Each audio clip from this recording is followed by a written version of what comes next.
ఇది కథానిక. మెంటల్గా బాగా డిస్టర్బ్ అయ్యాడు నీల్. తను ప్రేమని ప్రపోజ్ చేయడానికి సరైన సమయం కోసం ఎదురుచూస్తూ కొన్ని రోజులు గడిపాడు. సాధారణంగా ఆఫీసుకు రాగానే ఇంపార్టెంట్ మెయిల్స్తో సహా అతను ఎవరెవరిని కలవాలి, ఏం చేయాలి అన్నది పిఎస్ అతనికి ఆ రోజు ప్రోగ్రామ్ షెడ్యూల్ మొత్తం ఆన్లైన్లో పంపించేస్తాడు. మెయిల్స్కి ఆన్సర్ చేసి షెడ్యూల్స్ని ప్రియారిటీ బేస్డ్గా లిస్ట్ చేసుకొని డే మొత్తం బిజీగా గడిపే నీల్ ఆ రోజు ఆఫీస్కు వచ్చి గంటైనా వర్క్లో ఇన్వాల్వ్ అవ్వలేదు. యాడ్ డిపార్ట్మెంట్కు ఫోన్ చేసి తార వచ్చిందా అని అడిగాడు.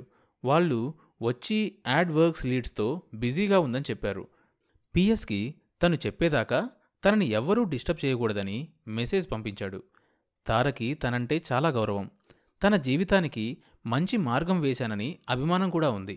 ఇప్పటి వరకు ఇద్దరి మధ్య ఎలాంటి భేదాభిప్రాయాలు చోటు చేసుకోలేదు. స్వతహాగా తార చాలా తెలివైంది. ఎవరితోనైనా నొప్పింపక తానొప్పక అన్నట్లు ప్రవర్తిస్తుంది. ఎవరైనా ఆమెతో కొన్ని క్షణాలు గడిపితే జీవితాంతం ఆమెతోనే ఉండాలన్న తలంపు కలగడం తథ్యం. మొట్టమొదటి రోజు తన ల్యాప్టాప్లో ఆమె ఫోటో చూసింది మొదలు ఇప్పటిదాకా ఆమె పట్ల ప్రేమ ఎన్నో రెట్లు పెరిగింది. మొదట్లో ఆమె అందాన్ని చూసి ప్రేమించిన నీల్ తర్వాత తార గుణాలు మెచ్చి ఆరాధించసాగాడు. కాని తన ప్రేమను ప్రపోజ్ చేసే ధైర్యం మాత్రం నీల్ తెచ్చుకోలేకపోతున్నాడు. ఆమెని తన జీవిత భాగస్వామిని చేసుకోవాలన్న కోరిక మర్రి చెట్టులాగా మనసంతా పరుచుకుంది. ఆమె లేని జీవితాన్ని ఆలోచించుకోలేకపోతున్నాడు, ఊహించుకోలేకపోతున్నాడు. అట్ ద సేమ్ టైం తన మనసులోని మాటను ఆమెకు చెప్తే ఎలా రియాక్ట్ అవుతుందో. రిజల్ట్ నెగిటివ్గా వస్తే మాత్రం తను తట్టుకోలేడు. ఇంతకుముందు ఆడవాళ్ల కోసం రాజులు కొట్టుకు చచ్చేవాళ్ళు, రాజ్యాలు పోగొట్టుకునేవాళ్ళు అని చదివి నవ్వుకునేవాడు. అలాంటిది ఇప్పుడు తను కూడా అదే పరిస్థితిలో ఉన్నాడు. ఆమె కోసం తను చేసే ప్రయత్నాలు బెడిసికొట్టచ్చు. అదే ఆమె తనంతట తానే తనకు దగ్గరైతే సమస్య ఉండదు. కానీ అదెలా జరుగుతుంది? ఎలా సాధ్యమవుతుంది? రొటీన్ బిజినెస్ టాస్క్ల మీద కాన్సంట్రేట్ చేయలేకపోతున్నాడు. తన సర్వస్వాన్ని ఆమె పాదాక్రాంతం చేసి ఆమె చేత సరే అనిపించుకోవాలన్న కోరిక ఇంతింతగా పెరిగిపోతోంది. ఏం చెయ్యాలి? ఇదే ఆలోచన అతని మెదన్ని తొలిచేస్తోంది. ఆమెని ఎలా తన వైపు తిప్పుకోవాలి? ఇదే ఆలోచనతో మధ్యాహ్నం 2 అయింది. పొద్దుట్నుంచి పచ్చి మంచినీళ్ళు కూడా ముట్టుకోలేదు. నీల్ ఏదైనా వర్క్లో ఇన్వాల్వ్ అయితే ఎంత సీరియస్గా ఉంటాడో అందరికీ తెలుసు. అందుకే అతన్ని ఏమన్నా కావాలేమో అన్నది తెలుసుకోవడానికి కూడా అతని దగ్గరికి వెళ్ళడానికి పిఎస్తో సహా ఎవ్వరికీ ధైర్యం చాలట్లేదు. ఒక్క క్షణం క్రితం నీల్ మెదడులో వచ్చిన ఆలోచన మళ్లీ విద్యుల్లతలా మెదడులో మెరిసింది. అది ఎలా ఆమెని తన వైపు తిప్పుకోవాలి అని. అంతే, అతని ఆలోచనల్లో మాల్ ప్రారంభోత్సవానికి వచ్చిన స్వామి మోక్షజ్ఞ తలుక్కుమన్నారు. అతనికి దక్షిణ ఇవ్వబోతే, నాకిప్పుడేమీ ఇవ్వక్కర్లేదు. అతి తక్కువ కాలంలో నువ్వే నన్ను వెతుక్కుంటూ వస్తావు, తప్పక వస్తావు, అప్పుడు చెబుతాను అనడం గుర్తొచ్చింది. వెంటనే చురుగ్గా రియాక్ట్ అయి పిఎస్కి కాల్ చేసి అతని దగ్గర్నుంచి ఈవెంట్ మేనేజర్ నెంబర్ తీసుకుని కాల్ చేశాడు. అది అతని పర్సనల్ మ్యాటర్ కాబట్టి ఎవ్వరినీ ఇన్వాల్వ్ చేయదలుచుకోలేదు నీల్. ఈవెంట్ మేనేజర్కి కాల్ చేస్తే కంటిన్యూస్గా బిజీ వస్తోంది. విసుగ్గా వెంటనే 2-3 సార్లు ట్రై చేశాడు. నెంబర్ కలవట్లేదు. చిరాగ్గా ఫోన్ టేబుల్ మీద పెట్టబోతుంటే మోగింది. వెంటనే యాక్సెప్ట్ చేసి చెవి దగ్గర పెట్టుకున్నాడు. ఈవెంట్ మేనేజర్ సారీ సార్, క్లయింట్తో మాట్లాడుతున్నాను అంటూ ఏదో చెప్పబోయాడు. ప్లీజ్ స్టాప్, నేను చెప్పేది వినండి. నాకు స్వామి మోక్షజ్ఞ ఎక్కడుంటాడో, ఏ సమయంలో ఉంటాడో వెంటనే కావాలి. I want to meet him అన్నాడు. స్వామి మోక్షజ్ఞ లాంటి వాళ్ల మీద నమ్మకం లేని వ్యక్తి సడన్గా ఫోన్ చేసి ఆయన ఎక్కడుంటాడో అడిగేసరికి ఈవెంట్ మేనేజర్కి మతిపోయింది. గబగబా తన ల్యాప్టాప్లో నమోదైన స్వామి మోక్షజ్ఞ వివరాలు సిద్ధం చేసుకుని 2 నిమిషాల్లో నీల్కి కాల్ చేశాడు. స్వామి మోక్షజ్ఞ సెల్ ఫోన్ వాడడు అన్న విషయం ముందుగా చెప్పి తర్వాత అడ్రస్ చెప్పడం మొదలుపెట్టాడు. అతను చెప్పేది శ్రద్ధగా మైండ్లో నోట్ చేసుకుని థ్యాంక్స్ అని చెప్పి ఫోన్ కట్ చేశాడు నీల్. సాయంత్రం 6 అయింది. నీల్ లేచి నుంచున్నాడు. పరుగెడుతున్నంత వేగంగా బయటికెళ్ళి లిఫ్ట్ ద్వారా కాకుండా 2-3 మెట్లు ఒక్కసారిగా పెద్ద అంగలతో దిగుతూ వెళ్తున్న నీల్ను స్టాఫ్ అంతా వింతగా చూస్తున్నారు.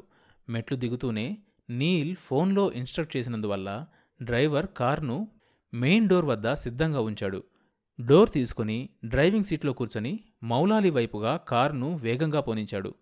కాలంతో సమానమైన వేగం అంటే ఏంటో రయ్యిన దూసుకుపోతున్న అతని కారు చూస్తే అర్థమవుతుంది. బంజారాహిల్స్ నుంచి తార్నాకా మీదుగా మౌలాలి కమాన్ దగ్గరకు సెల్లో నావిగేషన్ సహాయంతో చేరుకున్నాడు. చీకటి పడ్డంతో స్ట్రీట్స్లోనూ దుకాణాల్లోనూ లైట్లు వెలుగుతున్నాయి. రోడ్డుకి ఎడంపక్క ఉన్న యాపిల్ పళ్ళ బండతన్ని పిలిచి తను వెళ్లవలసిన ఏరియాకి ఎలా వెళ్ళాలి అని అడిగాడు. కారులో వచ్చినతను పళ్ళు కొంటాడని ఉరుకులు పరుగులతో వచ్చిన బండతను నీల్ కేవలం అడ్రస్ అడిగేసరికి మ్రాన్పడిపోయాడు. అదేం పట్టించుకునే స్థితిలో లేడు నీల్. అతను చెప్పిన చోటుకు వెళ్లడానికి కారుని లెఫ్ట్ సైడ్కు పోనిచ్చాడు. ఇరుకు సందులు, రోడ్లపై మురికి నీటి కాల్వలు, దాదాపు రోడ్డును ఆక్రమించిన ఇల్లు, బయట ఆడుకుంటున్న పిల్లలు, కుక్కలు స్వైర విహారం చేస్తున్నాయి. దారి చూసుకుంటూ కారును చిన్నగా నడుపుతున్నాడు. అతను ఇంతవరకు ఇలాంటి చోటికి రాలేదు. రావాల్సిన అవసరం కూడా పడలేదు.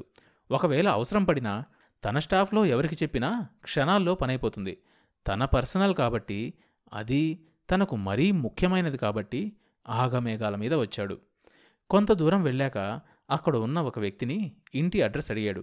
అతను అడ్రస్ చెప్పడమే కాకుండా 1 కిలోమీటర్ దూరం ఉండే అక్కడికి కారులో వెళ్లలేమని చెప్పాడు. దాంతో కారుని అక్కడే కొద్ది దూరంలో ఉన్న ఖాళీ స్థలంలో పార్క్ చేసి అందులో తన కోట్ విప్పి పడేసి ఇన్షర్ట్ తీసేసి సెల్లోని టార్చ్ ఆన్ చేసి ఆ వెలుగులో స్వామి మోక్షజ్ఞ ఇంటివైపు వేగంగా సాగిపోయాడు. అడ్రస్ చెప్పినతను ముందే కారు వెళ్ళదు అని చెప్పడం మంచిదైంది. లేకపోతే ఆ సందులో ఇరుక్కుపోయేవాడే. మొత్తానికి ఆ అడ్రస్ చేరుకున్నాడు. ఇంటికి 4 వైపులా ఎల్ఈడి స్ట్రీట్ లైట్లు దేదీప్యమానంగా వెలుగుతూ ఉండడంతో ఇల్లు బాగానే కనిపిస్తోంది.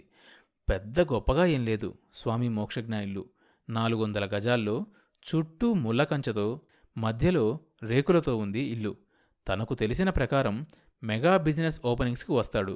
రావడానికి ఒప్పుకొని వస్తే మాత్రం పిలిచిన వాళ్ల దశ తిరిగినట్లే. అలాంటిది ఇలాంటి ఇరుకు సందులో రేకుల ఇంట్లో ఉంటాడని తను కల్లో కూడా ఊహించలేదు. కనీసం సెల్ఫోన్ కూడా లేదట.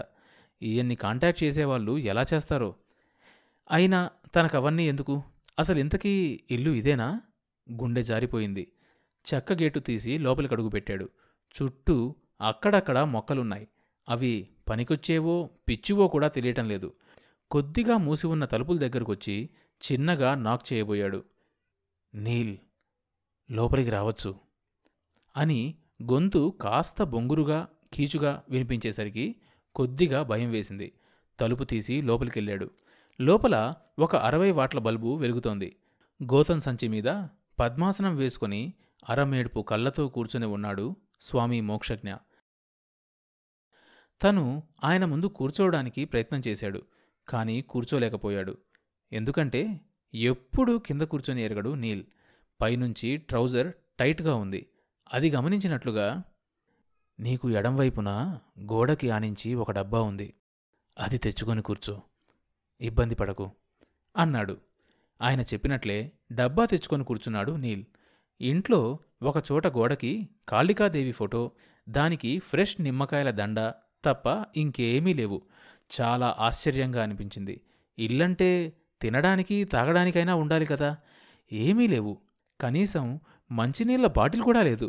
అసలిక్కడ ఈయన ఏం చేస్తాడో? వచ్చేదాకా కంగారు పడ్డావు, వచ్చాక తికమక పడుతున్నావు. కాస్త కుదుటపడు నీల్ అంటూ కళ్ళు తెరిచాడు స్వామి మోక్షజ్ఞ. తన ఆలోచనల్ని చదవగలిగిన ఆయన శక్తిని గ్రహించాక ఆయనేమిటో అర్థమైంది నీల్కి. అందుకే ఈ దేశంలో ఋషులకు, స్వాములకు అంత ఘనత. కలుపు మొక్కల్లాంటి కొంతమంది వల్ల గురువుల ప్రకాశం తగ్గుతోంది అనుకున్నాడు. పోన్లే, ఇప్పటికైనా గ్రహించావు అని అతని ఆలోచనలకు సమాధానంగా అన్నట్లు చెప్పి, ఇంకో అరగంట అయితే నేను నీకు దొరికేవాణ్ణి కాదు అన్నాడు. తెలుసు స్వామి, అందుకే గాలికన్నా వేగంగా వచ్చాను. నీల్, నువ్వెందుకొచ్చావో తెలుసు. ఇలా నన్ను వెతుక్కుంటూ వస్తావని ఆనాడే చెప్పానుగా.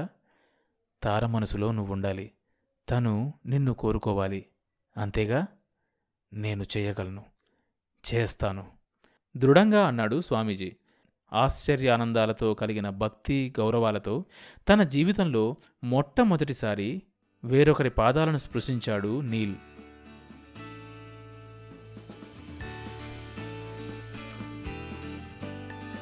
తరువాత ఏం జరిగిందో తెలియాలంటే నెక్స్ట్ ఎపిసోడ్ వినాల్సిందే. ప్రతి మంగళవారం మరియు గురువారం కథానికా మీడియా యూట్యూబ్ ఛానల్తో పాటుగా స్పాటిఫై, జియో7 మరియు ఇతర పాడ్కాస్ట్ యాప్లలో ఈ షోని సబ్స్క్రైబ్ చేసుకొని వినొచ్చు.